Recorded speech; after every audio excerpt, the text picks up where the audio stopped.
जलालुद्दीन नसर ज़ैनब का बड़ा भाई था और इमामा गायबाना तौर पर उससे वाकिफ थी। ज़ैनब उसकी क्लास फेलो थी और उससे इमामा का तारुफ वहीं मेडिकल कॉलेज में हुआ था। चंद माह में ही ये तारुफ अच्छी खासी दोस्ती में बदल गया। उस तारुफ में उसे ये पता चला कि वो लोग 4 भाई बहन थे। जलाल सबसे बड़ा था और हाउस जॉब कर रहा था। ज़ैनब के वालिद बापडा में इंजीनियर थे और उनका घराना काफी मजहबी था। इस्लामाबाद से वापसी पर उसने ज़ैनब से नात पढ़ने वाले उस शख्स के बारे में पूछा। ज़ैनब, उस रात मैंने तुम्हें फोन किया तो कोई नात पढ़ रहा था, वो कौन था? उसने अपने लहजे को हद्दुल इम्कान नॉर्मल रखते हुए कहा, वो जलाल भाई थे। एक मुकाबले में हिस्सा लेने के लिए वो नात याद कर रहे थे। फोन कॉरिडोर में है और उनके कमरे का दरवाजा खुला था, इसलिए आवाज तुम तक पहुंच गई। ज़ैनब ने तफसील से बताया। बहुत अच्छी आवाज है उनकी। हाँ, आवाज तो बहुत अच्छी है उनकी। क़िरात तो नात से भी ज्यादा खूबसूरत करते हैं। बहुत से मुकाबलों में इनाम भी ले चुके हैं। अभी भी कॉलेज में एक मुकाबला होने वाला है, तुम उसमें उन्हें सुनना। ज़ैनब तब ये नहीं जानती थी कि इमामा किस मजहब की थी। वो जिस तरह पर्दे का ख्याल रखती थी, ज़ैनब का ख्याल था कि वो किसी मजहबी घराने से ताल्लुक रखती है। खुद ज़ैनब भी खासे मजहबी घराने से ताल्लुक रखती थी और चादर ओढ़ा करती थी। 2-3 दिन बाद इमामा जलालुन नसर की नात सुनने के लिए अपने फ्रेंड्स को बताए बगैर क्लास बैंक करके नातों के इस मुकाबले में चली गई थी। जलालुन नसर को उस दिन पहली बार उसने देखा था। कॉम्पेयर ने जलालुन नसर का नाम पुकारा और इमामा ने तेज होती धड़कनों के साथ ज़ैनब से मुशाबहत रखने वाले आम सी शक्ल सूरत और दाढ़ी वाले एक 24-25 साल लड़के को स्टेज पर चढ़ते देखा। स्टेज पर सीढ़ियां चढ़ने से लेकर रोस्ट्रम के पीछे आकर खड़े होने तक इमामा ने एक बार भी अपनी नजर जलालुन नसर के चेहरे से नहीं हटाई। उसने उसे सीने पर हाथ बांधे और आंखें बंद करते देखा। कुछ नहीं मांगता शाहों से ये शायदा तेरा, इसकी दौलत है फकत नक्शे कफे पा तेरा। इमामा को अपने पूरे वजूद में एक लहर सी दौड़ती महसूस हुई। हॉल में मुकम्मल खामोशी थी और सिर्फ उसकी खूबसूरत आवाज गूंज रही थी। वो किसी सहरज़दा मामूल की तरह बैठी उसे सुनती रही। उसने कब नात खत्म की, कब वो स्टेज से उतरकर वापस हुआ, मुकाबले का नतीजा क्या निकला, उसके बाद किस किसने नात पढ़ी, किस वक्त सारे स्टूडेंट वहां से गए और किस वक्त हॉल खाली हो गया, इमामा को पता ही नहीं चला। बहुत देर बाद उसे यकदम होश आया था। उस वक्त अपने इर्द गिर्द देखने पर उसे एहसास हुआ कि वो हॉल में अकेली बैठी थी। मैंने कल तुम्हारे भाई को नात पढ़ते सुना, इमामा ने अगले दिन ज़ैनब को बताया। अच्छा, उन्हें पहला इनाम मिला है। ज़ैनब ने उसकी बात पर मुस्कुराकर उसे देखा। बहुत खूबसूरत नात पढ़ी थी उन्होंने। कुछ देर की खामोशी के बाद इमामा ने फिर उस मौजू पर बात की। हाँ, वो बचपन से नातें पढ़ते आ रहे हैं। इतने क़िरात और नातों के मुकाबले जीत चुके हैं कि अब तो उन्हें खुद भी उनकी तादाद याद नहीं। ज़ैनब ने तफाखुर से कहा, उनकी आवाज़ बहुत खूबसूरत है। इमामा ने फिर कहा, हाँ खूबसूरत तो है, मगर सारी बात उस मोहब्बत और अकीदत की है जिसके साथ वो नात पढ़ते हैं। उन्हें हुजूर सल्लल्लाहु अलैहि वसल्लम से इश्क है, इतनी मोहब्बत जिसकी कोई हद नहीं। क़िरात और नात के अलावा उन्होंने कभी कोई और चीज नहीं पढ़ी। हालांकि स्कूल और कॉलेज में उन्हें बहुत मजबूर किया जाता रहा, मगर उनका एक ही जवाब होता कि मैं जिस जबान से हजरत मोहम्मद सल्लल्लाहु अलैहि वसल्लम का कसीदा पढ़ता हूँ, उस जबान से किसी और शख्स का कसीदा नहीं पढ़ सकता। मोहब्बत तो हम भी हुजूर सल्लल्लाहु अलैहि वसल्लम से करते हैं, मगर जैसी भाई करते हैं वैसी मोहब्बत तो हम में से कोई भी नहीं कर सकता। पिछले 10 सालों में एक बार भी उन्होंने नमाज कज़ा नहीं की। हर माह एक कुरान पढ़ते हैं। तुम तो नात की तारीफ कर रही हो, अगर उनसे तिलावत सुन लो तो वो बड़े फख्र से बता रही थी। इमामा चुपचाप उसे देख रही थी। उसने ज़ैनब से उसके बाद कुछ नहीं पूछा। अगले दिन वो सुबह कॉलेज जाने के लिए तैयार होने के बजाय अपने बिस्तर में घुसी रही। जवेरिया ने खासी देर के बाद भी उसे बिस्तर से बरामद ना होते देखकर झंझोड़ा, उठ जाओ इमामा, कॉलेज नहीं जाना क्या? देर हो रही है। नहीं, आज मुझे कॉलेज नहीं जाना। इमामा ने दोबारा आंखें बंद कर ली। क्यों? जवेरिया कुछ हैरान हुई। मेरी तबीयत ठीक नहीं है, इमामा ने कहा। आंखें तो बहुत सुर्ख हो रही हैं तुम्हारी, रात को सोई नहीं तुम? नहीं, नींद नहीं आई, और अब प्लीज मुझे सोने दो। इमामा ने उसे किसी और सवाल से बचने के लिए कहा। जवेरिया कुछ देर उसे देखते रहने के बाद अपना बैग और फोल्डर उठाकर बाहर निकल गई। उसके जाने के बाद इमामा ने आंखें खोल दी। ये बात ठीक थी कि वो सारी रात सो नहीं सकी, और उसकी वजह जलालुन नसर की आवाज थी। वो अपने जहन को उस आवाज के अलावा और कहीं भी फोकस नहीं कर पा रही थी। जलालुन नसर, उसने जेरे लब उसका नाम दोहराया। आखिर उसकी आवाज क्यों मुझे इस कदर अच्छी लग रही है कि मैं अपने जहन से नहीं निकाल पा रही। उसने उलझे हुए जहन के साथ बिस्तर से निकलते हुए सोचा। वो अपने कमरे की खुली हुई खिड़की में आकर खड़ी हो गई। मेरे भाई की आवाज में सारी तासीर हजरत मोहम्मद सल्लल्लाहु अलैहि वसल्लम के इश्क की वजह से है। उसके कानों में ज़ैनब की आवाज गूंजी। آواز میں تاثیر اور عشق۔ اس نے بے چینی سے پہلو بدلا، سوز، گداز، لوچ، مٹھاس، آخر کیا تھا اس کی آواز میں؟ وہ اٹھ کر کھڑکی سے باہر دیکھنے لگی۔ دنیا عشق اللہ سے شروع ہوتی ہے اور عشق رسول صلی اللہ علیہ وآلہ وسلم پر ختم ہو جاتی ہے۔ اسے ایک اور جملہ یاد آیا، عشق رسول صلی اللہ علیہ وآلہ وسلم۔ اس نے حیرانی سے پوچھا، عشق رسول صلی اللہ علیہ وآلہ وسلم یا عشق محمد صلی اللہ علیہ وسلم؟ یکدم اسے اپنے ایک عجیب سا سناٹا اترتا محسوس ہوا۔ اس نے اس سناٹے اور تاریکی کو کھوجنا شروع کیا، اپنے اندر سیڑھی در سیڑھی اترنا شروع کیا۔ اسے کہیں کوئی روشنی نظر نہیں آئی۔ آخر وہ کیا چیز ہوتی ہے جو حضرت محمد صلی اللہ علیہ وآلہ وسلم کا نام سننے پر لوگوں کی آنکھوں میں آنسوؤں اور لبوں پر درود لے آتی ہے؟ عقیدت، عشق، محبت، ان میں سے کیا ہے؟ مجھے کچھ کیوں محسوس نہیں ہوتا؟ میری آنکھوں میں آنسو کیوں نہیں آتے؟ میرے ہونٹوں پر درود کیوں نہیں آتا؟ میری آواز میں تاثیر وہ لمحہ بھر کے لیے رکی۔ اس نے زیر لب پڑھا، کچھ نہیں مانگتا شاہوں سے یہ شیدا تیرا، اس کی دولت ہے فقط نقش کفے پا تیرا۔ اسے اپنی آواز پھرائی ہوئی محسوس ہوئی۔ شاید ابھی جاگی ہوں اس لیے آواز ایسی ہے۔ اس نے اپنا گلا صاف کرتے ہوئے سوچا۔ اس نے ایک بار پھر پڑھنا شروع کیا، کچھ نہیں مانگتا۔ وہ ایک بار پھر رک گئی۔ اس بار اس کی آواز میں لرزش تھی۔ اس نے دوبارہ پڑھنا شروع کیا، کچھ نہیں مانگتا شاہوں سے یہ شیدا تیرا۔ کھڑکی سے باہر نظریں مرکوز رکھتے ہوئے اس نے لرزتی بھرائی آواز، کانپتے ہونٹوں کے ساتھ پہلا مصرع پڑھا، پھر دوسرا مصرع پڑھنا شروع کیا اور رک گئی۔ کھڑکی سے باہر خلا میں گھورتے ہوئے وہ ایک بار پھر جلال النصر کی آواز اپنے کانوں میں اترتی محسوس کر رہی تھی، بلند، صاف، واضح اور اذان کی طرح دل میں اتر جانے والی مقدس آواز۔ اسے اپنے گالوں پر نمی محسوس ہوئی۔ یکدم وہ اپنے ہوش و حواس میں آئی اور پتہ چلا کہ وہ رو رہی تھی۔ کچھ دیر جیسے وہ بے یقینی کے عالم میں وہ اپنے دونوں ہاتھوں کی انگلیاں دونوں آنکھوں پر رکھے دم بخود کھڑی رہی۔ اس نے اپنے آپ کو بے بسی کی انتہا پر پایا۔ آنکھوں پر ہاتھ رکھے وہ آہستہ آہستہ گھٹنوں کے بل وہیں زمین پر بیٹھ گئی اور اس نے پھوٹ پھوٹ کر رونا شروع کر دیا۔ انسان کے لیے سب سے مشکل مرحلہ وہ ہوتا ہے جب اس کا دل کسی چیز کی گواہی دے رہا ہو مگر اس کی زبان خاموش ہو، جب اس کا دماغ چلا چلا کر کسی چیز کی صداقت کا اقرار کر رہا ہو مگر اس کے ہونٹ ساکت ہوں۔ امامہ ہاشم کی بھی اپنی زندگی اسی مرحلے پر آن پہنچی تھی۔ جو فیصلہ وہ پچھلے 2-3 سالوں میں نہیں کر پا رہی تھی، وہ فیصلہ ایک آواز نے چند دنوں میں کروا دیا تھا۔ یہ جانے، یہ کھوجے، یہ پرکھے بغیر کہ آخر لوگ کیوں حضرت محمد صلی اللہ علیہ وآلہ وسلم سے اتنی عقیدت رکھتے ہیں؟ آخر کیوں عشق رسول صلی اللہ علیہ وآلہ وسلم کی بات کی جاتی ہے؟ اس نے اتنے سال اپنے نبی کے قصیدے سنے تھے، اس پر کبھی رقت طاری نہیں ہوئی تھی، کبھی اس کا وجود موم بن کر نہیں پگھلا تھا، کبھی اسے کسی پر رشک نہیں آیا تھا، مگر ہر بار حضرت محمد صلی اللہ علیہ وآلہ وسلم کا نام پڑھتے، دیکھتے اور سنتے ہوئے وہ عجیب سی کیفیات کا شکار ہوتی تھی۔ ہر بار، ہر دفعہ اس کا دل اس نام کی طرف کھنچتا چلا جاتا تھا اور سبیہ کے پاس نہ جانے کے اس کے سارے ارادے بھاپ بن کر اڑ گئے تھے۔ جلال النصر کی آواز تاریکی میں نظر آنے والے جگنو کی طرح تھی جس کے تعاقب میں وہ بنا سوچے سمجھے چل پڑی تھی۔ میں تجھے عالم اشیاء میں بھی پا لیتا ہوں، لوگ کہتے ہیں کہ ہے عالم بالا تیرا۔ امامہ کے لیے وہ ایک نئے سفر کا آغاز تھا۔ وہ پہلے کی طرح باقاعدگی سے سبیہ کے پاس جانے لگی۔ ان اجتماعات میں شرکت نے اسے اگر ایک طرف اپنے فیصلے پر استقامت بخشی تو دوسری طرف اس کی باقی ماندہ شبہات کو بھی دور کر دیا۔ مذہب تبدیل کرنے کا فیصلہ امامہ کے لیے کوئی چھوٹا یا معمولی فیصلہ نہیں تھا۔ اس ایک فیصلے نے اس کی زندگی کے ہر معاملے کو متاثر کیا تھا۔ وہ اب اسجد سے شادی نہیں کر سکتی تھی کیونکہ وہ غیر مسلم تھا۔ اسے جلد یا بدیر اپنے گھر والوں سے علیحدگی بھی اختیار کرنی تھی کیونکہ وہ اب ایسے کسی ماحول میں رہنا نہیں چاہتی تھی جہاں اسلامی شعار اور عقائد میں اتنے دھڑلے سے تحریفات کی جاتی تھیں۔ وہ اس پیسے کے بارے میں بھی شکوک کا شکار ہونے لگی تھی جو اسے اپنی تعلیم اور دوسرے اخراجات کے لیے ہاشم مبین کی طرف سے ملتے تھے۔ چند سال پہلے تک پریوں کی کہانی نظر آنے والی زندگی یکدم ایک ڈراؤنے خواب میں تبدیل ہو کر رہ گئی تھی، اور زندگی کے اس مشکل راستے کا انتخاب اس نے خود کیا تھا۔ اسے بعض دفعہ حیرت ہوتی کہ اس نے اتنا بڑا فیصلہ کس طرح کر لیا۔ اس نے اللہ سے استقامت ہی مانگی تھی اور اسے استقامت سے نوازا کیا تھا، مگر وہ ابھی اتنی کم عمر تھی کہ خدشات اور اندیشوں سے مکمل پیچھا چھڑا لینا اس کے لیے ممکن نہیں تھا۔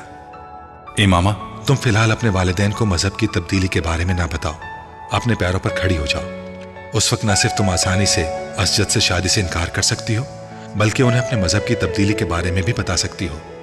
सबिहा ने एक बार उसके खदशात सुनने के बाद उससे मशवरा दिया, मैं उस पैसे को अपने ऊपर खर्च करना नहीं चाहती जो मेरे बाबा मुझे देते हैं। अब जबकि मैं जानती हूँ कि मेरे वालिद एक झूठे मजहब की तबलीग कर रहे हैं, तो ये जायज़ नहीं है कि मैं ऐसे शख्स से अपने अखराजात के लिए रकम लूँ। तुम ठीक कहती हो, मगर तुम्हारे पास फिलहाल कोई दूसरा रास्ता नहीं है। बेहतर है तुम अपनी तालीम मुकम्मल कर लो, उसके बाद तुम्हें अपने वालिद से भी कुछ नहीं लेना पड़ेगा। सबिहा ने उसे समझाया। सबिहा अगर ये राह ना दिखाती तब भी इमामा इसके अलावा कुछ और नहीं कर सकती थी। उसमें फिलहाल इतनी हिम्मत नहीं थी कि वो अपनी जिंदगी की सबसे बड़ी ख्वाहिश छोड़ देती।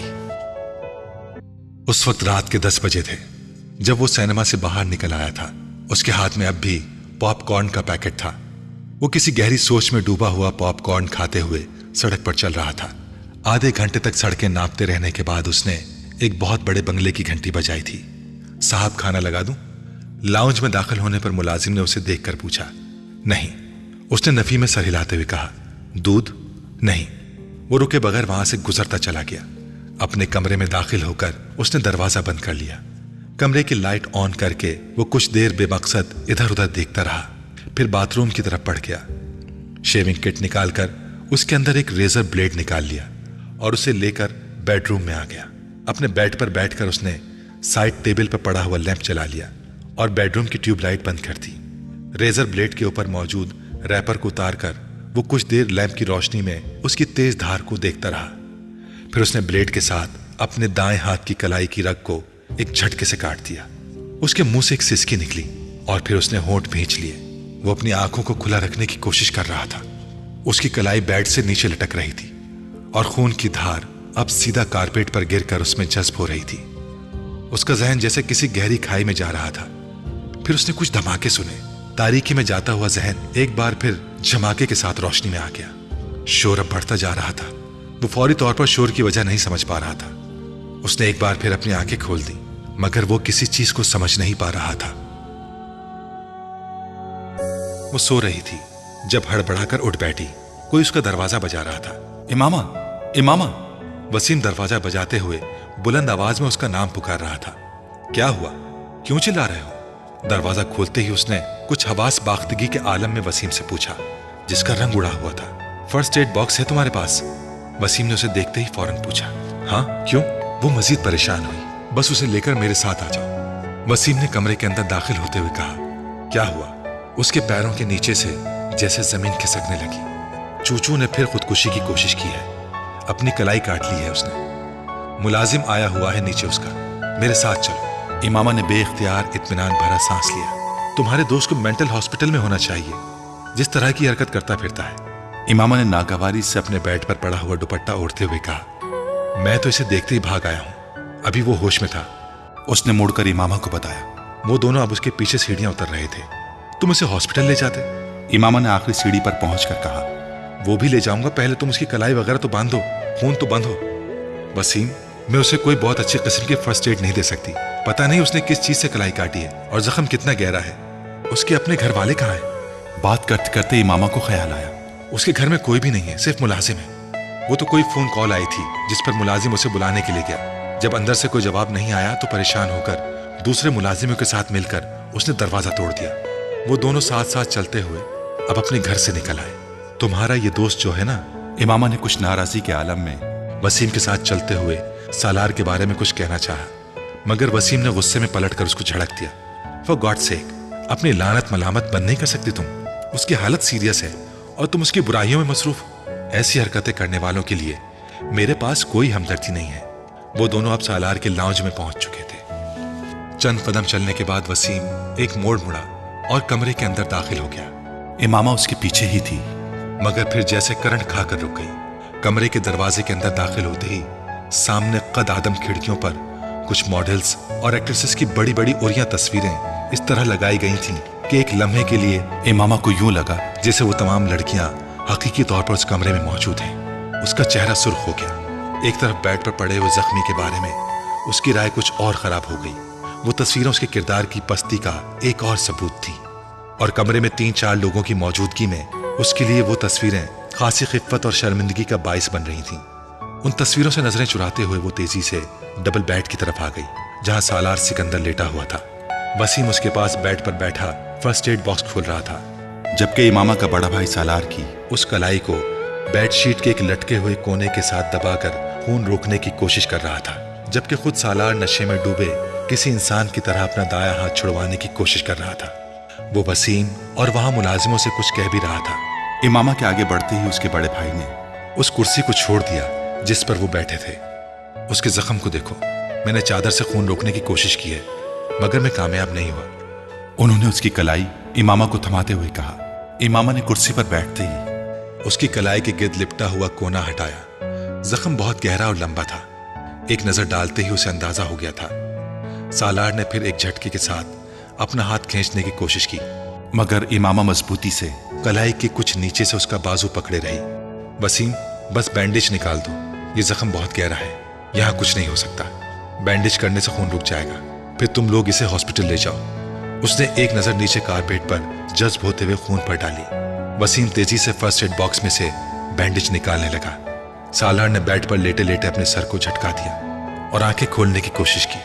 उसकी आंखों के सामने अब धुंधलाहट सी थी, मगर उसके बावजूद उसने अपने बेड से कुछ फासले पर बैठी हुई उस लड़की और उसके हाथ में मौजूद अपने बाजू को देखा। कुछ मुश्तिल होकर उसने एक और झटके के साथ अपना हाथ उस लड़की के हाथ से आजाद करवाने की कोशिश की। हाथ आजाद नहीं हुआ, मगर दर्द की एक तेज लहर ने बेइख्तियार करहाने पर मजबूर कर दिया था। उसे चंद लम्हों के लिए यही महसूस हुआ था जैसे उसकी जान निकल गई, मगर अगले ही लम्हे वो एक बार फिर हाथ छुड़ाने की कोशिश कर रहा था। तुम लोग दफा हो जाओ, जाओ, कहां से आ गए हो?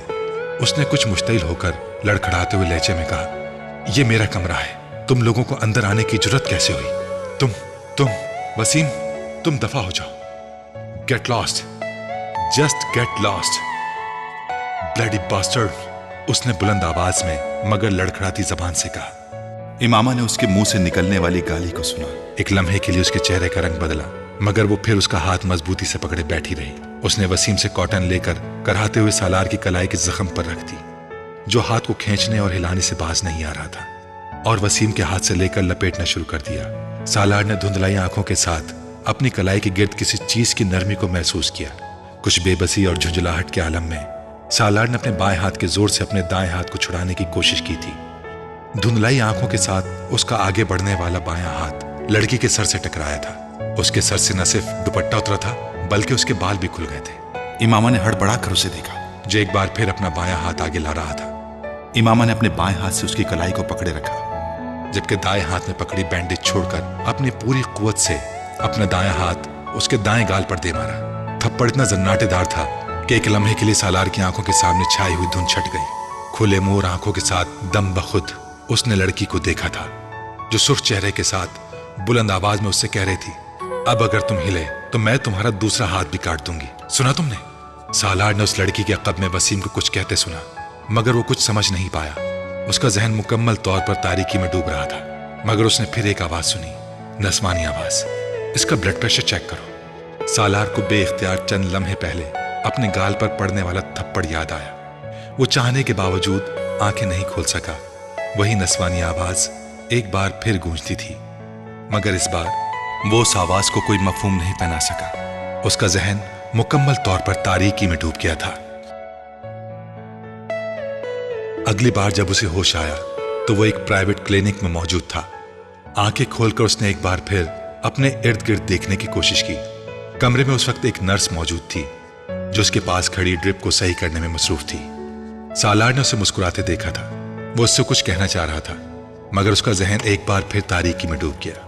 दूसरी बार उसे कब होश आया उसे अंदाजा नहीं हुआ, मगर दूसरी बार आंखें खोलने पर उसने उस कमरे में कुछ शनासा चेहरे देखे थे।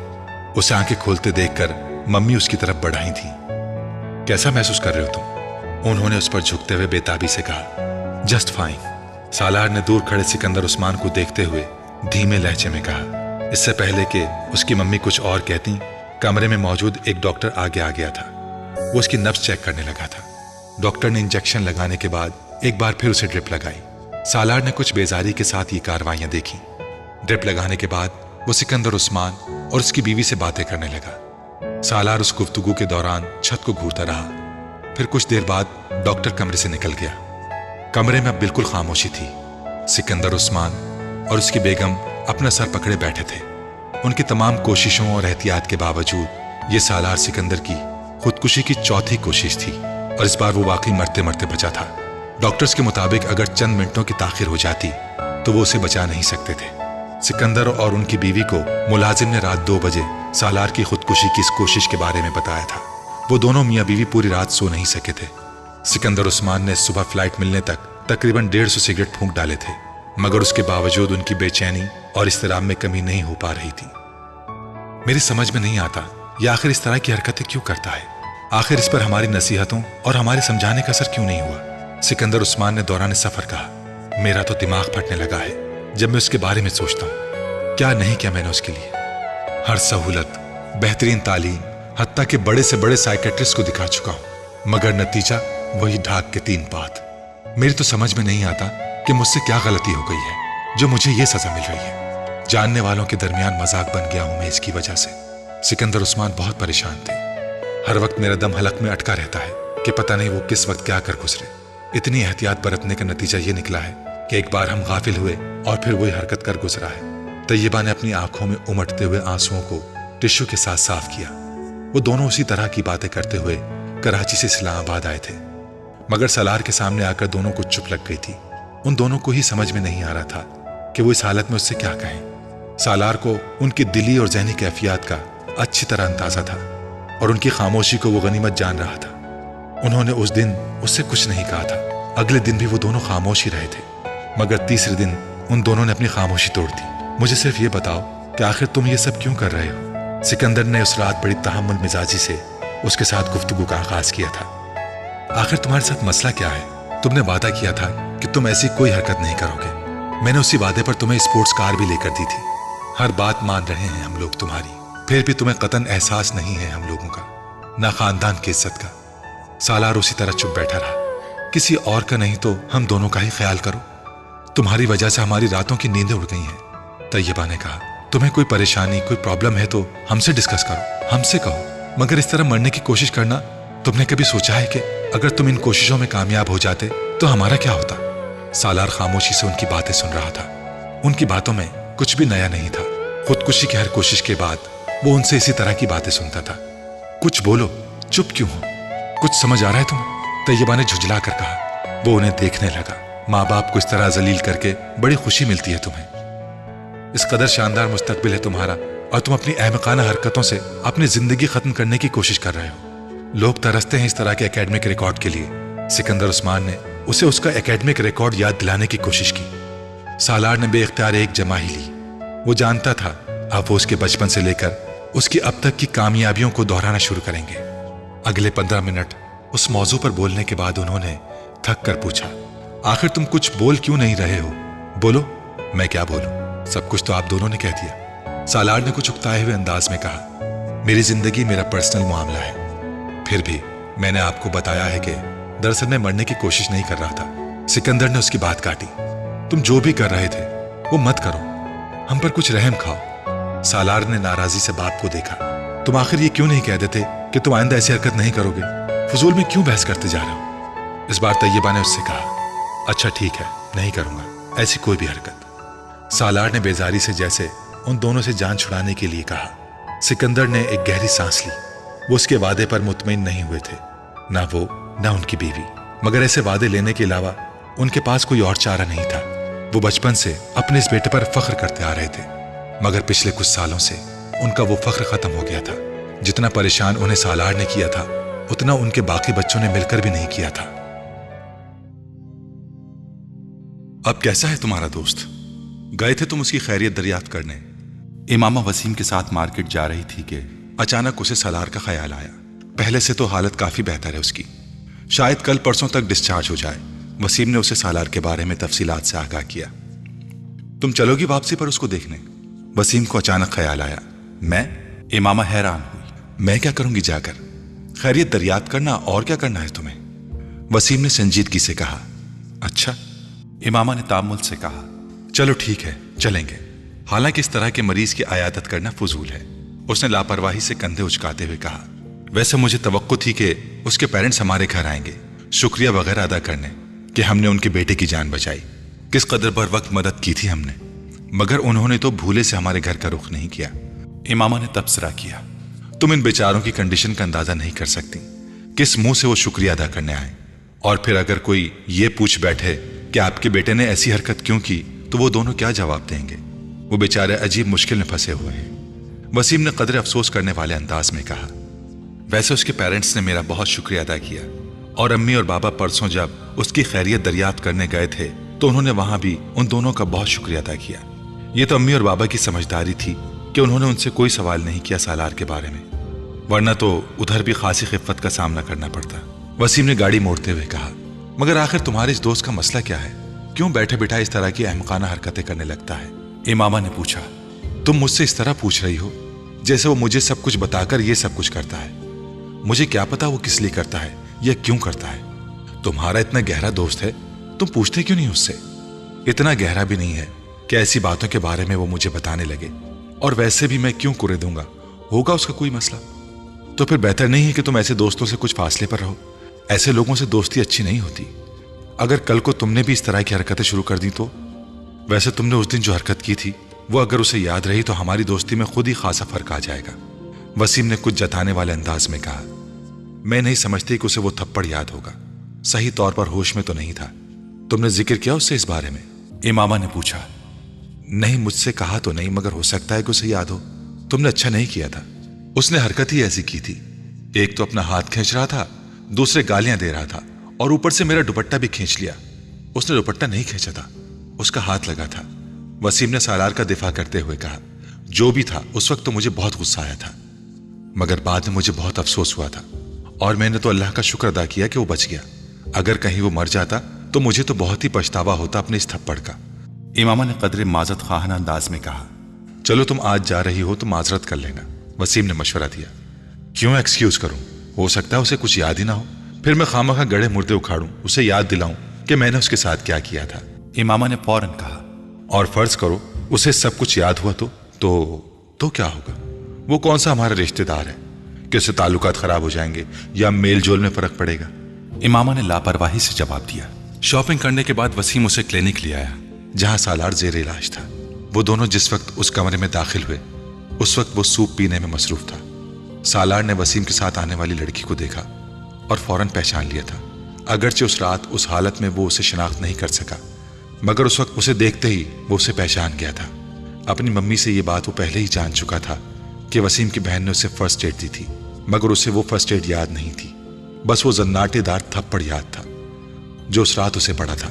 اس لیے امامہ کو دیکھتے ہی وہ سوپ پیتے پیتے رک گیا۔ اس کی چپتی ہوئی نظروں سے امامہ کو اندازہ ہو گیا کہ اسے یقیناً اس رات ہونے والے واقعات کسی نہ کسی حد تک یاد تھے۔ رسم علیک سلیک کے بعد اس کی ممی امامہ کا شکریہ ادا کرنے لگی، جبکہ سالار نے سوپ پیتے ہوئے گہری نظروں سے اسے دیکھا۔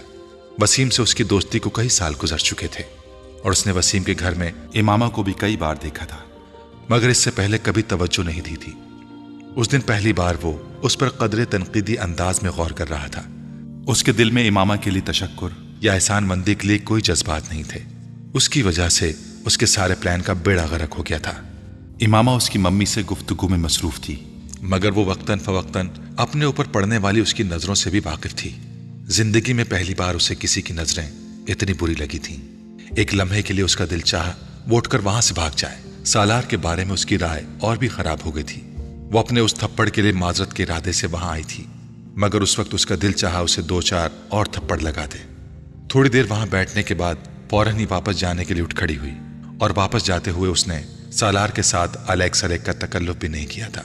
وہ صرف اس کی ممی کے ساتھ دعا سلام کے بعد سالار کی طرف دیکھے بغیر باہر نکل آئی تھی، اور باہر آ کر اس نے سکون کا سانس لیا تھا۔ اس طرح کے دوست بنائے ہوئے ہیں تم نے؟ اس نے باہر نکلتے ہی وسیم سے کہا، جس نے کچھ حیرانی سے اسے دیکھا۔ کیوں؟ اب کیا ہوا؟ اسے دیکھنے تک کی تمیز نہیں ہے، اس بات کا احساس تک نہیں ہے کہ میں اس کے دوست کی بہن ہوں اور اس کے دوست کے ساتھ اس کے کمرے میں موجود ہوں۔ وسیم اس کی بات پر کچھ خفیف سا ہو گیا۔ یہ آدمی اس قابل نہیں کہ اس کی عیادت کے لیے جایا جائے، اور تم اس سے میل جول بند کر دو۔ اچھا ٹھیک ہے، میں محتاط رہوں گا، اب تم بار بار اس بات کو نہ دہراؤ۔ وسیم نے موضوع گفتگو بدلنے کی کوشش کرتے ہوئے کہا۔ امامہ دانستہ طور پر خاموش ہو گئی، مگر سالار اس کے ناپسندیدہ افراد کی لسٹ میں شامل ہو چکا تھا۔ ایک اتفاق ہی تھا कि वो उन दिनों कुछ छुट्टियां गुजारने इस्लामाबाद आई हुई थी, वरना शायद सालार से उसका इतना करीबी और इतना नापसंदीदा तारुफ और ताल्लुक कभी पैदा ना होता। इस्लाम कबूल करने के बाद उसने पहली बार जलालुन नसर को तब करीब से देखा जब एक दिन वो चारों कॉलेज के लॉन में बैठी गुफ्तगू में मसरूफ थी। वो वहां किसी काम से आया। रस्मी से अलग सलेक के बाद वो ज़ैनब के साथ चंद कदम दूर जाकर खड़ा हुआ था। इमामा उसके चेहरे से नजरें नहीं हटा सकी। एक अजीब सी मुसर्रत और खुशी का एहसास उसे घेरे में ले रहा था। वो चंद मिनट ज़ैनब से बात करने के बाद वहीं से चला गया। इमामा उसकी पुश्त पर नजरें जमाए उस वक्त तक उसे देखती रही जब तक वो नजरों से ओझल नहीं हो गया। उसके इर्द गिर्द बैठी उसकी फ्रेंड्स क्या बातें कर रही थीं, उसे उस वक्त उसका कोई एहसास नहीं था। जब वो उसकी नजरों से ओझल हुआ तो ये एकदम जैसे दोबारा अपने माहौल में वापस आ गई। जलालुन नसर से उसकी दूसरी मुलाकात ज़ैनब के घर पर हुई थी। उस दिन वो कॉलेज से वापसी पर ज़ैनब के साथ उसके घर आई थी। ज़ैनब कुछ दिनों से उन सबको अपने यहाँ आने के लिए कह रही थी। बाकी सबने कोई ना कोई बहाना बना दिया था, मगर इमामा उस दिन उसके साथ उसके घर चली आई थी। उसके घर आकर उसे अजीब से सुकून का एहसास हुआ था। शायद उसकी वजह जलालुन नसर से उस घर की निस्बत थी।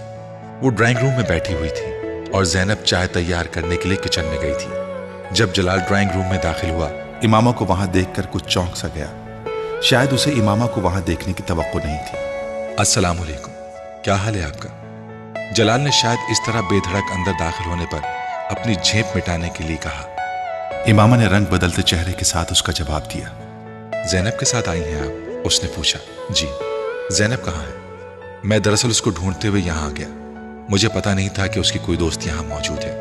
कुछ माजत खाना अंदाज में कहते हुए वो पलट गया। आप बहुत अच्छी नात पढ़ते हैं, इमामा ने बेसाख्ता कहा। वो ठटक कर रह गया। शुक्रिया। वो कुछ हैरान नजर आया। आपने कहाँ सुनी? एक दिन मैंने ज़ैनब को फोन किया था। जब तक फोन होल्ड रहा मुझे आपकी आवाज आती रही। फिर ज़ैनब से आपके बारे में पता चला। मैं उस नातिया मुकाबले में भी गई थी जहां आपने वो नात पढ़ी थी। वो बेख्तियार कहती चली गई। जलालुन नसर की समझ में नहीं आया वो हैरान हो या खुश। बहुत अच्छी तो नहीं, बस पढ़ लेता हूं, अल्लाह का करम है। उसने हैरत के झटके से संभलते हुए सफेद चादर में लिपटी उस दुबली पतली दराज कामत लड़की को देखा, जिसकी गहरी सी आंखें कोई बहुत अजीब सा तासुर लिए हुए थी। अपनी आवाज की तारीफ वो बहुत सौ से सुन चुका था, मगर उस वक्त उस लड़की की तारीफ उसके लिए कदरे गैर मामूली थी। और जिस अंदाज में उसने ये कहा था वो उससे भी ज्यादा अजीब। वो पलटकर ड्राइंग रूम से बाहर निकल गया। वो वैसे भी लड़कियों से गुफ्तगू में महारत नहीं रखता था, और फिर एक ऐसी लड़की से गुफ्तगू जिससे वो सिर्फ चेहरे की हद तक वाकिफ था। इमामा एक अजीब सी मुसर्रत के आलम में वहां बैठी हुई थी। उसे यकीन नहीं आ रहा था कि उसने जलालुन नसर से बात की थी। अपने सामने खुद से इतने करीब। वो ड्राइंग रूम के दरवाजे से कुछ आगे कारपेट पर उस जगह को देखती रही जहां वो कुछ देर पहले खड़ा था। तसव्वुर की आंख से वो उसे अभी भी वहीं देख रही थी। उनकी अगली मुलाकात हॉस्पिटल में हुई। पिछली दफा अगर इमामा दानिस्ता तौर पर ज़ैनब के घर गई थी तो इस बार ये इत्तफाक था। इमामा राबिया के साथ वहां आई थी, जिसे वहां अपनी किसी दोस्त से मिलना था। हॉस्पिटल के कॉरिडोर में फाइनल स्टूडेंट्स के एक ग्रुप में उसने जलालुन नसर को देखा। उसकी एक हार्ट बीट मिस हुई। कॉरिडोर में इतना रश था कि वो उसके पास नहीं जा सकती थी, और उस वक्त पहली बार इमामा को एहसास हुआ कि उसे सामने देखकर उनके लिए रुक जाना कितना मुश्किल था। राबिया की दोस्त के साथ बैठे हुए भी उसका ध्यान मुकम्मल तौर पर बाहर ही था। 1-1.5 घंटे बाद वो राबिया के साथ उसकी दोस्त के कमरे से बाहर आई थी। अब वहां फाइनल ईयर के स्टूडेंट्स का वो ग्रुप नहीं था। इमामा को बेइख्तियार मायूसी हुई। राबिया उसके साथ बातें करते हुए बाहर निकल रही थी। जब सीढ़ियों पर उन दोनों का आमना सामना जलाल से हो गया, इमामा के जिस्म से जैसे एक करंट सा गुजर गया था। अस्सलाम वालेकुम जलाल भाई, कैसे हैं आप? राबिया ने पहल की थी। अल्लाह का शुक्र है, उसने सलाम का जवाब देते हुए कहा। आप लोग यहाँ कैसे आ गए? इस बार जलाल ने इमामा को देखते हुए पूछा। मैं अपनी फ्रेंड से मिलने आई थी और इमामा मेरे साथ आई थी, राबिया मुस्कुराते हुए बता रही थी, जबकि इमामा खामोशी से उसके चेहरे पर नजरें जमाए हुई थी। दस्तगीरी मेरी तन्हाई की तूने ही तो की, मैं तो मर जाता अगर साथ ना होता तेरा। उसकी आवाज सुनते हुए वो एक बार फिर ट्रांस में आ रही थी। उसने बहुत कम लोगों को इतने शुस्ता लहजे में उर्दू बोलते हुए सुना जिस लहजे में वो बात कर रहा था। पता नहीं क्यों हर बार उसकी आवाज सुनते ही उसके कानों में उसकी पढ़ी हुई वो नात गूंजने लगती। उसे अजीब सा रश्क आ रहा था उसे देखते हुए। जलाल ने राबिया से बात करते हुए शायद उसकी महवियत को महसूस किया था, इसलिए बात करते करते उसने इमामा की तरफ देखा और मुस्कुराया। इमामा ने उसके चेहरे से नजरें हटा ली। बेइख्तियार उसका दिल चाहा था वो शख्स के और करीब चली जाए। जलाल से नजरें हटाकर इर्द गिर्द गुजरते लोगों को देखते हुए उसने 3 बार ला हौल पढ़ी। शायद उस वक्त शैतान मेरे दिल में आकर मुझे उसकी तरफ रागिब कर रहा है, उसने सोचा। मगर ला हौल पढ़ने के बाद भी उसके अंदर कोई तब्दीली नहीं आई। वो अब भी जलाल के लिए वैसी ही कशिश महसूस कर रही थी। असजद से इतने सालों की मंगनी के बाद भी कभी उसने अपने आप को उसके लिए इस तरह बेइख्तियार होते नहीं देखा था जिस तरह वो उस वक्त हो रही थी। वहां खड़े उसे पहली बार जलाल से बहुत ज्यादा खौफ आया। मैं क्या करूंगी अगर मेरा दिल उस आदमी को देखकर उसी तरह बेइख्तियार होता रहा। आखिर उसे देखकर मुझे उसने जैसे बेबसी के आलम में सोचा। मैं इतनी कमजोर तो कभी नहीं थी कि उस जैसे आदमी को देखकर इस तरह उसने अपने वजूद को मौम का पाया। भाई आप फारिग हैं? उस रात ज़ैनब दरवाजे पर दस्तक देकर जलाल के कमरे में दाखिल हुई। हाँ आ जाओ। उसने स्टडी टेबल पर बैठे बैठे गर्दन मोड़कर ज़ैनब को देखा। आपसे एक काम है। ज़ैनब उसके पास आते हुए बोली। क्या काम है? आप एक कैसेट में अपनी आवाज में कुछ नाते रिकॉर्ड कर दें, ज़ैनब ने कहा। जलाल ने हैरत से उसकी फरमाइश सुनी। किस लिए? वो मेरी दोस्त है इमामा, उसको आपकी आवाज बहुत पसंद है, इसलिए उसने मुझसे फरमाइश की और मैंने हामी भर ली, ज़ैनब ने तफसील बताई। जलाल इस फरमाइश पर मुस्कुराया। इमामा से कुछ दिन पहले होने वाली मुलाकात उसे याद आ गई। ये वही लड़की है ना जो उस दिन यहाँ आई थी? जलाल ने सरसरी अंदाज में पूछा। हाँ वही लड़की है, इस्लामाबाद से यहाँ आई है। इस्लामाबाद से? हॉस्टल में रह रही है? जलाल ने कुछ दिलचस्पी लेते हुए पूछा। जी हॉस्टल में रह रही है। काफी अच्छा खानदान है उसका, बहुत बड़े इंडस्ट्रियलिस्ट हैं उसके फादर। मगर इमामा से मिलकर जरा महसूस नहीं होता, ज़ैनब ने बेइख्तियार इमामा की तारीफ की। काफी मजहबी लगती है। मैंने 1-2 बार तुम्हारे साथ कॉलेज में भी देखा था। कॉलेज में भी चादर ओढ़ी होती है उसने। यहाँ कॉलेज की आबो हवा का अभी तक असर नहीं हुआ उस पर, जलाल ने कहा। भाई उसकी फैमिली भी खासी मजहबी है, क्योंकि वो जब से यहाँ आई है उसी तरह की है। मेरा ख्याल है काफी कंजर्वेटिव लोग हैं, लेकिन ये जरूर है कि उसकी फैमिली खासी तालीम याफ्ता है। न सिर्फ भाई बल्कि बहनें भी। ये घर में सबसे छोटी है, ज़ैनब ने तफसील बताते हुए कहा। तो फिर आप कब रिकॉर्ड करके देंगे? ज़ैनब ने पूछा। तुम कल ले लेना, मैं रिकॉर्ड कर दूंगा, जलाल ने कहा। वो सर हिलाते हुए कमरे से निकल गई। जलाल कुछ देर सोच में डूबा रहा, फिर दोबारा उस किताब की तरफ मुतवज्जे हो गया जिसे वो पढ़ रहा था। उनकी अगली मुलाकात लाइब्रेरी में हुई। इस बार इमामा उसे वहां मौजूद देखकर बेइख्तियार उसकी तरफ चली गई। रस्म अलग सलग के बाद इमामा ने कहा, मैं आपका शुक्रिया अदा करना चाहती थी। जलाल ने हैरानी से उसे देखा। किस लिए? उस कैसेट के लिए जो आपने रिकॉर्ड करके भिजवाई थी, जलाल मुस्कुराया। नहीं, उसकी जरूरत नहीं। मुझे अंदाजा नहीं था कि कभी कोई मुझसे ऐसी फरमाइश कर सकता है। आप बहुत खुशकिस्मत हैं, इमामा ने मध्यम आवाज में उसे देखते हुए कहा। मैं? किस हवाले से? जलाल ने एक बार फिर हैरान होते हुए पूछा। हर हवाले से। आपके पास सब कुछ है। आपके पास भी तो बहुत कुछ है। वो जलाल की बात पर अजीब से अंदाज में मुस्कुराई।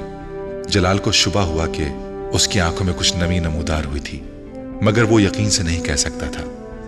वो अब नजरें झुकाए हुए थी। पहले कुछ भी नहीं था, अब वाकई सब कुछ है, जलाल ने मध्यम आवाज में उसे कहते सुना। वो ना समझने वाले अंदाज में उसे देखने लगा।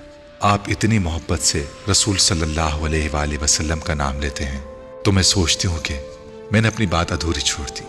जलाल खामोशी से उसकी बात मुकम्मल होने का इंतजार करता रहा। मुझे आप पर रश्क आता है।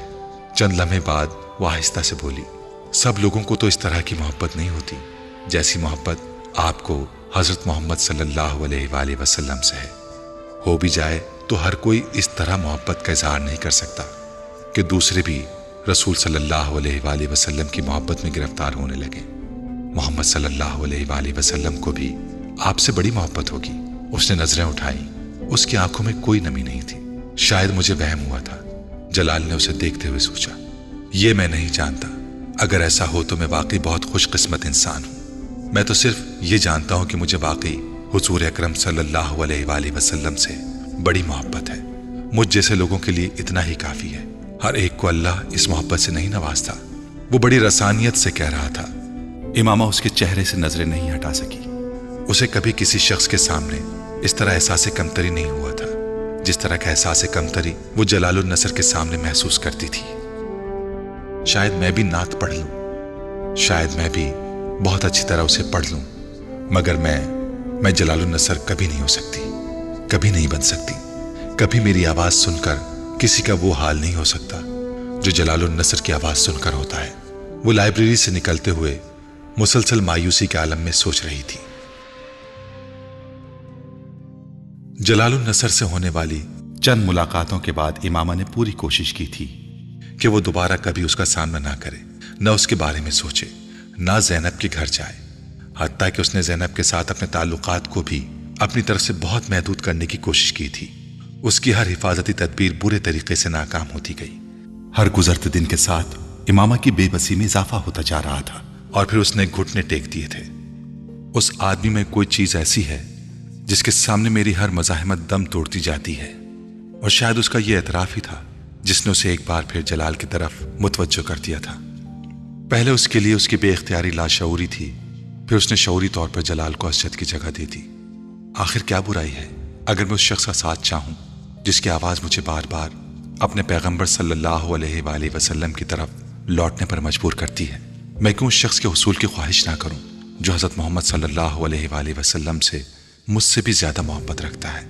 کیا مذائقہ ہے اگر میں اس شخص کو اپنا مقدر بنائے جانے کی دعا کروں جس کے لیے میں انس رکھتی ہوں اور جس کے کردار سے میں واقف ہوں؟ اگر میں یہ چاہوں کہ میں جلال النصر کے نام سے شناخت پاؤں، اس واحد آدمی کے نام سے جسے سنتے جسے دیکھتے مجھے اس پر رشک آتا ہے، اس کے پاس ہر دلیل ہر توجہ موجود تھی۔ بہت غیر محسوس طور پر وہ ہر اس جگہ جانے لگی جہاں جلال کے پائے جانے کا امکان ہوتا، اور وہ اکثر وہاں پایا جاتا۔ وہ زینب کو اس وقت فون کرتی جب جلال گھر پر ہوتا، کیونکہ گھر پر ہوتے ہوئے فون ہمیشہ وہی ریسیو کرتا۔ دونوں کے درمیان چھوٹی موٹی گفتگو رفتہ رفتہ طویل ہونے لگی، پھر وہ ملنے لگے۔ جویریہ، رابعہ یا زینب، تینوں کو امامہ اور جلال کے ان بڑھتے ہوئے تعلقات کے بارے میں پتہ نہیں تھا۔ جلال اب ہاؤس جاب کر رہا تھا، امامہ اکثر اس کے ہاسپٹل جانے لگی۔ باقاعدہ اظہار محبت نہ کرنے کے باوجود وہ دونوں اپنے لیے ایک دوسرے کے جذبات سے واقف تھے۔ جلال جانتا تھا کہ امامہ اسے پسند کرتی تھی، اور یہ پسندیدگی عام نوعیت کی نہیں تھی۔ خود امامہ بھی یہ جان چکی تھی کہ جلال اس کے لیے کچھ خاص قسم کے جذبات محسوس کرنے لگا ہے۔ جلال اس قدر مذہبی تھا کہ اس نے کبھی اس بات کا تصور بھی نہیں کیا تھا کہ وہ کسی لڑکی کی محبت میں گرفتار ہو جائے گا۔ نہ صرف یہ کہ وہ محبت کرے گا بلکہ اس طرح اس سے ملا کرے گا، مگر یہ سب کچھ بہت غیر محسوس انداز میں ہوتا گیا۔ اس نے کبھی زینب سے اس بات کا ذکر نہیں کیا کہ اس کے اور امامہ کے درمیان کسی خاص نوعیت کا تعلق ہے۔ اگر وہ یہ انکشاف کر دیتا تو زینب اسے یقیناً امامہ کی اسجد کے ساتھ طے شدہ نسبت سے آگاہ کر دیتی۔ بہت شروع میں ہی وہ امامہ کی ایسی کسی نسبت کے بارے میں جان لیتا تو وہ امامہ کے بارے میں بہت محتاط ہو جاتا، پھر کم از کم امامہ کے لیے اس حد تک انوالو ہونے کا سوال ہی پیدا نہیں ہوتا جس حد تک وہ ہو چکا تھا۔ ان کے درمیان ہونے والی ایسی ہی ایک ملاقات میں امامہ نے اسے پرپوز کیا تھا۔ اسے امامہ کی جرت پر کچھ حیرانی ہوئی تھی، کیونکہ کم از کم وہ خود بہت چاہنے کے باوجود ابھی یہ بات نہیں کہہ سکا تھا۔ آپ کا ہاؤس جاب کچھ عرصے میں مکمل ہو جائے گا، اس کے بعد آپ کیا کریں گے؟ امامہ نے اس دن اس سے پوچھا تھا۔ اس کے بعد میں اسپیشلائزیشن کے لیے باہر جاؤں گا، جلال نے بڑی سہولت سے کہا۔ اس کے بعد واپس آؤں گا اور اپنا ہاسپٹل بناؤں گا۔ آپ نے اپنی شادی کے بارے میں سوچا ہے؟ اس نے اگلا سوال کیا تھا۔ جلال نے حیران مسکراہٹ کے ساتھ اسے دیکھا تھا۔ امامہ، شادی کے بارے میں ہر ایک ہی سوچتا ہے، آپ کس سے کریں گے یہ طے کرنا بھی باقی ہے۔ امامہ چند لمحے خاموش رہی۔ مجھ سے شادی کریں گے؟ جلال دم بخود اسے دیکھنے لگا۔ اسے امامہ سے اس سوال کی توقع نہیں تھی۔ آپ کو میری بات بری لگی ہے؟ امامہ نے اسے گم سم دیکھ کر پوچھا۔ وہ یکدم جیسے ہوش میں آ گیا۔ نہیں، ایسا نہیں ہے، اس نے بے اختیار کہا۔ یہ سوال مجھے تم سے کرنا چاہیے تھا۔ تم مجھ سے شادی کرو گی؟ ہاں، امامہ نے بڑی سہولت سے کہا۔ اور آپ؟ میں ہاں، آف کورس، تمہارے علاوہ میں کسی اور سے شادی کر سکتا ہوں۔ اس نے اپنے جملے پر امامہ کے چہرے پر ایک چمک آتے دیکھی۔ میں ہاؤس جاب ختم کرنے کے بعد اپنے ماں باپ کو تمہارے ہاں بھیجوں گا۔ وہ اس بار جواب میں کچھ کہنے کے بجائے چپ سی ہو گئی۔ جلال، کیا ایسا ہو سکتا ہے کہ میں آپ سے اپنے گھر والوں کی مرضی کے بغیر شادی کر لوں؟ جلال اس کی بات پر ہکا بکا رہ گیا۔ کیا مطلب؟ ہو سکتا ہے میرے پیرنٹس اس شادی پر تیار نہ ہوں۔ کیا تم نے اپنے پیرنٹس سے بات کی ہے؟ نہیں۔ تو پھر تم یہ بات کیسے کہہ سکتی ہو؟ क्योंकि मैं अपने पेरेंट्स को अच्छी तरह जानती हूं। उसने रसानियत से कहा। जलाल एकदम कुछ परेशान नजर आने लगा। इमामा, मैंने कभी सोचा ही नहीं कि तुम्हारे पेरेंट्स को हम दोनों की शादी पर कोई एतराज हो सकता है। मैं तो समझ रहा था कि ऐसा नहीं होगा, मगर ऐसा हो सकता है। आप मुझे सिर्फ ये बताएं कि क्या आप इस सूरत में मुझसे शादी कर लेंगे? जलाल कुछ देर खामोश बैठा रहा। इमामा इस तरह आपके आलम में उसे देखती रही। कुछ देर बाद जलाल ने अपनी खामोशी को तोड़ा। हाँ, मैं तब भी तुमसे ही शादी करूंगा। मेरे लिए यह मुमकिन नहीं कि मैं अब किसी दूसरी लड़की से शादी कर सकूं। मैं कोशिश करूंगा कि तुम्हारे पेरेंट्स इस शादी पर रजामंद हो जाएं, लेकिन अगर वो नहीं होते तो फिर हमें उनकी मर्जी के बगैर शादी करनी होगी। क्या आपके पेरेंट्स इस शादी पर रजामंद हो जाएंगे? हाँ, मैं उन्हें मना लूंगा। वो मेरी बात नहीं टालते, जलाल ने फखरी अंदाज में कहा। वो हलू की आवाज पर पलटी। उससे चंद कदम के फासले पर सालार खड़ा था। वो अपने उसी बेढंगी हुलिये में था। टी शर्ट के सारे बटन खुले हुए थे और वो खुद जीन्स की जेबों में हाथ डाले खड़ा था। एक लम्हे के लिए इमामा की समझ में नहीं आया कि वो किस तरह के रद्द-ए-अमल का इजहार करे। सालार के साथ तैमूर भी था। आओ, उस लड़की से मिलवाता हूं तुम्हें। सालार ने इमामा को किताबों की दुकान पर देखा तो करीब चला आया। तैमूर ने गर्दन मोड़कर देखा और हैरानी से कहा, उस चादर वाली से? हाँ। सालार ने कदम बढ़ाए। ये कौन है? तैमूर ने पूछा। ये वसीम की बहन है, सालार ने कहा। वसीम की?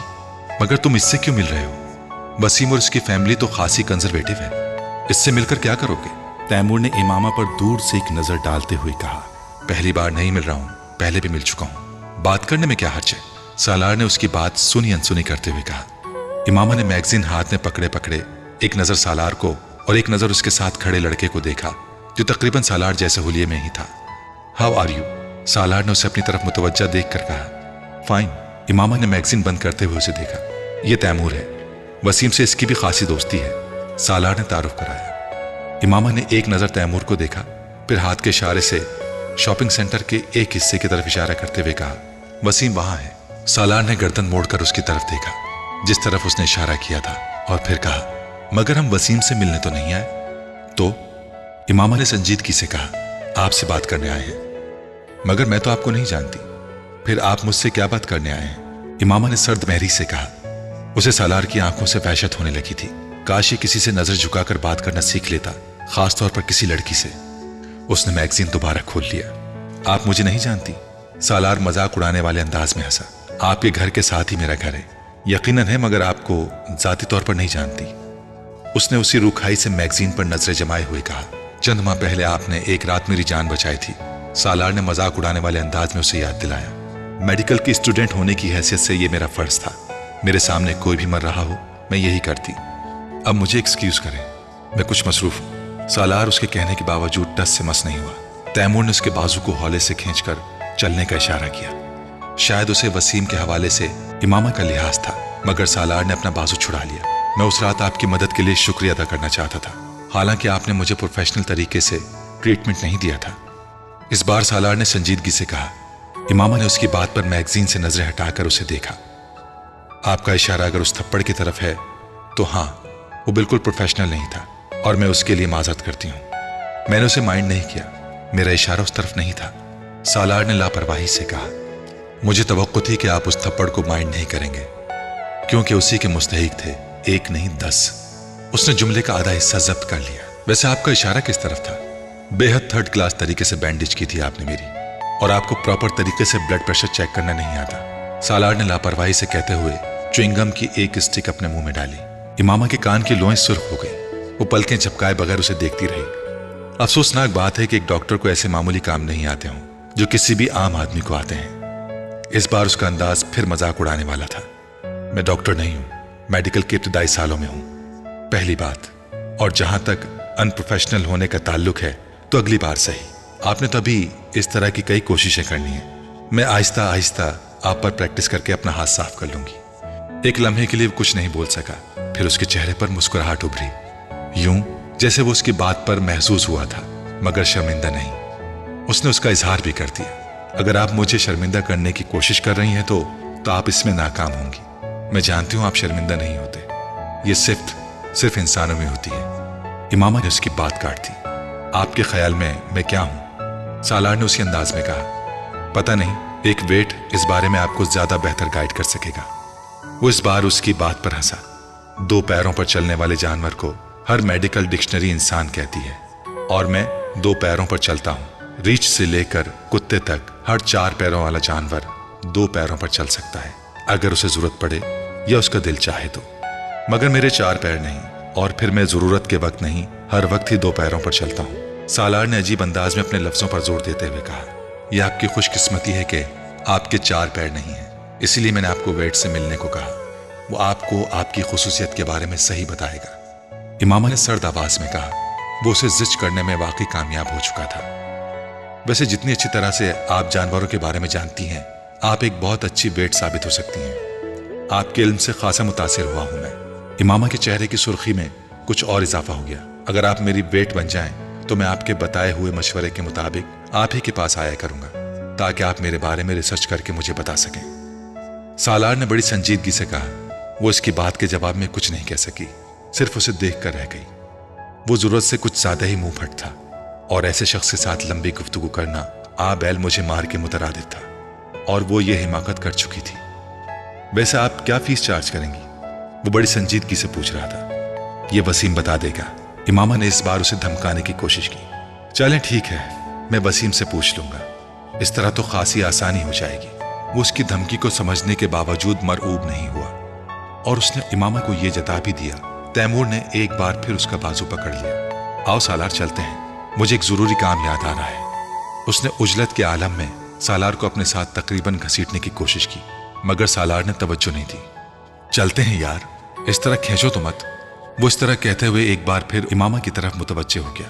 बहरहाल ये सब मजाक था। मैं वाकई आपका शुक्रिया अदा करने आया था। आपने और वसीम ने काफी मदद की मेरी। गुड बाय, वो कहते हुए वापस मुड़ गया। इमामा ने बेइख्तियार एक सुकून का सांस लिया। वो शख्स वाकई क्रैक था। उसे हैरत हो रही थी कि वसीम जैसा शख्स कैसे उस आदमी के साथ दोस्ती रख सकता है। वो एक बार फिर मैगजीन के वर्क उलटने लगी। सालार आया था तुम्हारे पास? वसीम ने उसके पास आकर पूछा। दूर से सालार और तैमूर को देख लिया था। हाँ। इमामा ने एक नजर उसे देखा और एक बार फिर मैगजीन देखने लगी। क्या कह रहा था? वसीम ने कुछ तजस्सुस से पूछा। मुझे हैरत होती है कि तुमने उस जैसे शख्स के साथ दोस्ती कैसे कर ली। मैंने जिंदगी में इससे ज्यादा बेहुदा और बदतमीज लड़का नहीं देखा। इमामा ने उखड़े हुए लहजे में कहा। मेरा शुक्रिया अदा कर रहा था और साथ मुझसे कह रहा था कि मुझे बैंडेज तक ठीक से करनी नहीं आती, ना मैं ब्लड प्रेशर चेक कर सकती हूँ। वसीम के चेहरे पर मुस्कुराहट आई। उसको दफा करो, ये अकल से पैदल है। मेरा तो दिल चाह रहा था कि मुझे 2 हाथ और लगाऊं, उसके होश ठिकाने आ जाए। मुंह उठाकर अपने दोस्त को लेकर पहुंच गया यहाँ। भाई किसने कहा है तुमसे शुक्रिया अदा करने को? और मुझे तो वो दूसरा लड़का भी खासा बुरा लगा। वो कह रहा था कि तुम्हारी उसके साथ भी दोस्ती है। इमामा को अचानक याद आया। दोस्ती तो नहीं, बस जान पहचान है। वसीम ने वजाहत पेश की। तुम्हें ऐसे लड़कों के साथ जान पहचान रखने की भी जरूरत नहीं है। हुलिया देखा था तुमने उन दोनों का, न उन्हें बात करने की तमीज है, न लिबास पहनने का सलीका, और मुंह उठाकर शुक्रिया अदा करने आ गए हैं। बहरहाल तुम उससे मुकम्मल तौर पर कतई ताल्लुक कर लो। कोई जरूरत नहीं इस तरह के लड़कों से जान पहचान की भी तुम्हें। इमामा ने मैगजीन रखते हुए एक बार फिर उसे तंबीह की और फिर बाहर जाने के लिए कदम बढ़ा दिए। वसीम भी उसके साथ चलने लगा। मगर मैं एक बात पर हैरान हूं, ये जिस हालत में था उसे कैसे याद है कि मैंने उसकी बैंडेज अच्छी नहीं की थी या ब्लड प्रेशर लेने में मुझे दिक्कत हो रही थी? इमामा ने कुछ सोचते हुए कहा। मैं ये समझ रही थी कि ये ऐसे ही हाथ पांव झटक रहा है। मुझे ये अंदाजा नहीं था कि ये अपने इर्द गिर्द होने वाली चीजों को भी ऑब्जर्व कर रहा है। ऐसे बैंडेज वाकई खराब की थी तुमने, और अगर मैं तुम्हारी मदद ना करता तो ब्लड प्रेशर की रीडिंग लेना भी तुम्हें नहीं आती। कम से कम इस बारे में जो भी कह रहा था ठीक कह रहा था। वसीम ने मुस्कुराते हुए कहा। हाँ मुझे पता है, इमामा ने इतराफ करने के अंदाज में कहा, मगर मैं उस वक्त बहुत नर्वस थी। मैं पहली बार इस तरह की सूरत हाल का शिकार हुई थी। फिर उसके हाथ से निकलने वाला खून मुझे और खौफजदा कर रहा था, और ऊपर से उसका रवैया।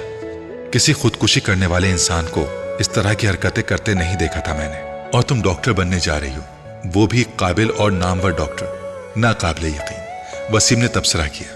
अब कम से कम तुम इस तरह की बातें ना करो। इमामा ने एहतजाज किया। मैंने इसलिए तुम्हें यह सब नहीं बताया कि तुम मजाक उड़ाओ। वो लोग पार्किंग एरिया में पहुंच गए थे। कुछ दिनों से वो जलाल और ज़ैनब के रवैये में अजीब सी तब्दीली देख रही थी। वो दोनों उससे बहुत उखड़े उखड़े रहने लगे थे। एक अजीब सा तनाव था जो वो अपने और उनके दरमियान महसूस कर रही थी।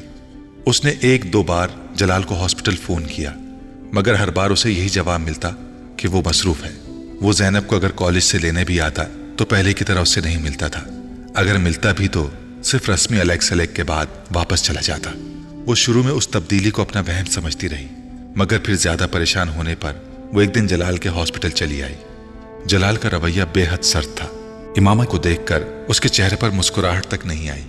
काफी दिन हो गए थे हमें मिले हुए, इसलिए मैं खुद चली आई। इमामा ने अपने सारे अंदेशों को झटकने की कोशिश करते हुए कहा, मेरी तो शिफ्ट शुरू हो रही है। इमामा ने हैरानी से उसे देखा।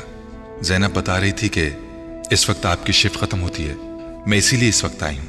वो एक लम्हे के लिए खामोश रहा, फिर उसने कहा, हाँ सही है, मगर आज मेरी कोई और मसरूफियत है। मैं उसका मुंह देखकर रह गई। जलाल, आप किसी वजह से मुझसे नाराज हैं?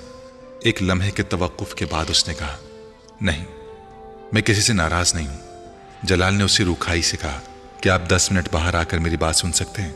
जलाल कुछ देर उसे देखता रहा, फिर उसने अपना ओवरऑल अपने बाजू पर डाल लिया और कुछ कहे बगैर कमरे से बाहर निकल आया।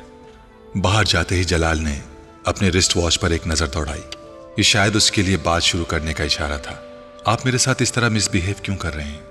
क्या मिसबिहेव कर रहा हूं? जलाल ने अक्खड़ अंदाज में कहा, आप बहुत दिनों से मुझे इग्नोर कर रहे हैं। हाँ, कर रहा हूं। इमामा को तवक्को नहीं थी कि वो इतनी सफाई से इस बात का एतराफ करेगा।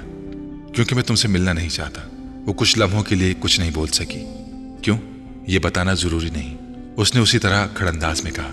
मैं जानना चाहती हूं कि आपका रवैया एकदम क्यों तब्दील हो गया है। कोई ना कोई वजह तो होगी इसकी। इमामा ने कहा, हाँ वजह है, मगर मैं तुम्हें बताना जरूरी नहीं समझता। बिल्कुल उसी तरह जिस तरह तुम बहुत सी बातें मुझे बताना जरूरी नहीं समझती। मैं वो उसका मुंह देखने लगी। मैंने कौन सी बातें आपको नहीं बताई? ये कि तुम मुसलमान नहीं हो। जलाल ने बड़े तल्ख लहजे में कहा। इमामा सांस तक नहीं ले सकी। क्या तुमने ये बात मुझसे छुपाई नहीं? जलाल, मैं बताना चाहती थी। इमामा ने शिकस्त खोर्दा अंदाज में कहा। चाहती थी मगर तुमने बताया तो नहीं। धोखा देने की कोशिश की तुमने। जलाल, मैंने आपको धोखा देने की कोशिश नहीं की। इमामा ने जैसे एहतिजाज किया। मैं आपको धोखा क्यों दूंगी? मगर तुमने किया यही है, जलाल ने सर झटकते हुए कहा। जलाल ने उसकी बात काट दी। तुमने जानबूझकर मुझे ट्रैप किया। इमामा की आंखों में आंसू आ गए। ट्रैप किया?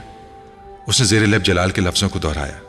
तुम जानती थी कि मैं पैगंबर सल्लल्लाहु अलैहि वसल्लम से इश्क करता हूं। वो शिकस्त खोरदा अंदाज में उसे देखती रही। शादी तो दूर की बात है, अब जब मैं तुम्हारे बारे में सब कुछ जान गया हूं तो मैं तुमसे कोई ताल्लुक नहीं रखना चाहता। तुम दोबारा मुझे मिलने की कोशिश मत करना, जलाल ने दो टोक अंदाज में कहा। जलाल, मैं इस्लाम कबूल कर चुकी हूं, उसने मध्यम आवाज में कहा। ओह कम ऑन, जलाल ने तहकीर आमेज अंदाज में अपना हाथ झटका। यहां खड़े खड़े तुमने मेरे लिए इस्लाम कबूल कर लिया। इस बार वो मजाक उड़ाने वाले अंदाज में हंसा। जलाल, मैं आपके लिए मुस्लिम नहीं हुई, आप मेरे लिए एक जरिया जरूर बने हैं। मुझे कई माह हो गए इस्लाम कबूल किए, और अगर आपको मेरी बात पर यकीन नहीं है तो मैं आपको सबूत दे सकती हूं। आप मेरे साथ चलें। इस बार जलाल कुछ उलझे हुए अंदाज में उसे देखने लगा। मैं मानती हूं मैंने आपकी तरफ पेशकदमी खुद की। आपके बकौल मैंने आपको ट्रैप किया। मैंने ट्रैप नहीं किया, मैं सिर्फ बेबस थी आपके मामले में। मुझे खुद पर काबू नहीं रहता था, आपकी आवाज की वजह से। आप जानते हैं, मैंने आपको बताया था, पहली बार आपको नात पढ़ते सुना तो मैंने क्या महसूस किया था। आपको अगर मेरे बारे में पहले ही ये सब कुछ पता चल जाता तो आप मेरे साथ यही सुलूक करते जो आप कर रहे हैं। मुझे सिर्फ इस बात का अंदेशा था जिसकी वजह से मैंने आपसे बहुत कुछ छुपाए रखा था।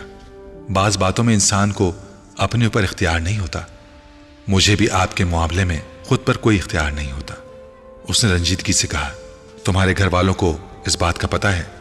नहीं, मैं उन्हें नहीं बता सकती। मेरी मंगनी हो चुकी है, मैंने आपको इस बारे में भी नहीं बताया। वो एक लम्हे के लिए रुकी। मगर मैं वहां शादी नहीं करना चाहती, मैं आपसे शादी करना चाहती हूँ। मैं सिर्फ अपनी तालीम मुकम्मल होने का इंतजार कर रही हूँ, तब मैं अपने पैरों पर खड़ी हो जाऊंगी और फिर मैं आपसे शादी करूंगी। 4-5 साल बाद जब मैं डॉक्टर बन जाऊंगी तो शायद मेरे पेरेंट्स आपसे मेरी शादी पर इस तरह एतराज ना करें जिस तरह वो अब करेंगे।